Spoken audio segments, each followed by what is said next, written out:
Old Mr. Blair sat in his chair and said, "It's the perfect day." With paper in hand and snacks on the stand, he was there, and there he would stay. See, this old-fashioned man had perfected his plan to enjoy the ultimate treat. Why settle with change when you can arrange to never leave your seat? Things started off well as the crossword was done and vouchers removed with a snip. But a few minutes passed and the fun didn't last as he heard a drip, drip, drip. He turned to the left and he turned to the right, but the source of the dripping was nowhere in sight. With a shrug of his shoulders, he leaned back and sighed, then returned to a piece on what foods are best fried. The dripping kept going, it just wouldn't stop. And then, on the top of his head, came a plop. Water was leaking straight out of the ceiling. "Has Doris left her bath running all evening?" Well, old Mr. Blair was a stubborn old man, and he grumbled aloud, "This won't stop my plan. Nothing can cancel my do-nothing day, not even a bath with its contents astray."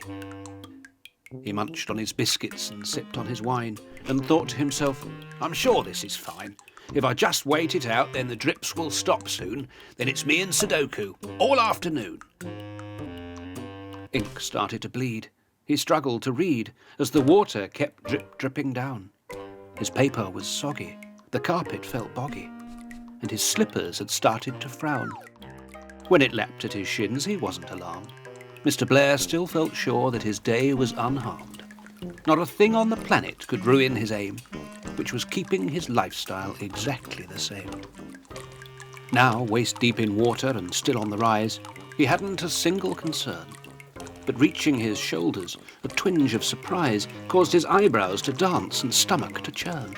The biscuits had floated away from the stand, and the newspaper crumbled like clutching at sand. The water had swept the old man from his chair. He grabbed for his seat, but the seat wasn't there. Until every inch of the flat was submerged, thanks to old Mr. Blair and his plans for the day. His head brushed the ceiling, and he had the feeling his problem was not going to trickle away. Is Doris okay? Am I going to drown? This is not how I planned for my day to go down. Mr. Blair became silent. His dream fell apart. He wished he'd just dealt with this right at the start.